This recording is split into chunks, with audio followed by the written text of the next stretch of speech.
ದಳಪತಿ ಜೊತೆ ಪಂಥಾಹ್ವಾನ ಸಮರ ಬೆನ್ನಲ್ಲೇ ಡಿಕೆ ಅಚ್ಚರಿಯ ನಡೆ ನಡೆದಿದ್ದಾರೆ. ಆದಿಚುಂಚನಗಿರಿ ಮಠಕ್ಕೆ ಭೇಟಿಯನ್ನ ಕೊಟ್ಟಿದ್ದಾರೆ ಮುಖ್ಯಮಂತ್ರಿ ಡಿಕೆ ಶಿವಕುಮಾರ್. ವಿಜಯನಗರದಲ್ಲಿರುವಂತಹ ಮಠಕ್ಕೆ ಭೇಟಿಯನ್ನ ಕೊಟ್ಟಿದ್ದಾರೆ ಸಿಎಂ ಡಿಕೆ ಶಿವಕುಮಾರ್. ಬೆಂಗಳೂರಿನ ವಿಜಯನಗರದಲ್ಲಿರುವಂತಹ ಶಾಖಾ ಮಠ ಸಿಎಂ ಆದ ಬಳಿಕ ಮೊದಲ ಬಾರಿಗೆ ಶ್ರೀಗಳನ್ನ ಭೇಟಿಯಾಗಿದ್ದಾರೆ ಡಿಕೆ ಶಿವಕುಮಾರ್. ಇನ್ನು ಮುಖ್ಯಮಂತ್ರಿಗಳಿಗೆ ಸಾಥ್ ಕೊಟ್ಟಿದ್ದಾರೆ ಚಲುವರಾಯಸ್ವಾಮಿ, ಶ್ರೀನಿವಾಸ್, ನಿರ್ಮಲಾನಂದ ಶ್ರೀಗಳ ಜೊತೆ ಸಿಎಂ ಡಿಕೆ ಶಿವಕುಮಾರ್ ಚರ್ಚೆ ಕೂಡ ನಡೆಸಿದ್ದಾರೆ.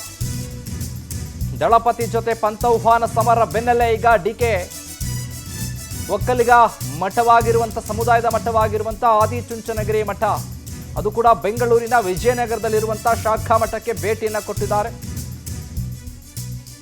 ಮುಖ್ಯಮಂತ್ರಿ ಆದ ನಂತರ ಹಲವು ದೇವಸ್ಥಾನಗಳಿಗೆ ಮಠಗಳಿಗೆ ಭೇಟಿಯನ್ನು ಕೊಟ್ಟಿದ್ರು.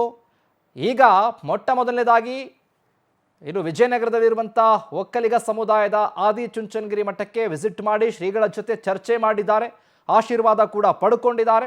ಶ್ರೀಗಳ ಜೊತೆ ಒಂದಷ್ಟು ಮಾತುಕತೆ ಕೂಡ ಮಾಡಿರುವಂಥದ್ದು ನಾವು ಗಮನಿಸ್ತಾ ಇದ್ದೀವಿ. ಡಿ ಕೆ ಶಿವಕುಮಾರ್ ಅವರು ಇದ್ದಾರೆ, ಶ್ರೀನಿವಾಸ್ ಇದ್ದಾರೆ, ಇದರ ಜೊತೆಗೆ ಮಾಜಿ ಸಚಿವರಾಗಿರುವಂಥ ಚಲುವರಾಯಸ್ವಾಮಿ ಕೂಡ ಸಾಥ್ ಕೊಟ್ಟಿದ್ದಾರೆ.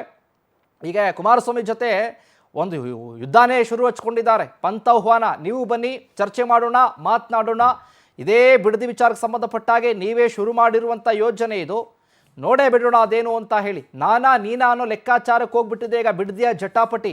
ಇಂಥ ಸಂದರ್ಭದಲ್ಲಿ ಶ್ರೀಗಳನ್ನು ಭೇಟಿ ಮಾಡಿ ಚರ್ಚೆ ಮಾಡಿದ್ದಾರೆ, ಆಶೀರ್ವಾದ ಕೂಡ ಪಡ್ಕೊಂಡಿದ್ದಾರೆ ಡಿ ಕೆ ಶಿವಕುಮಾರ್.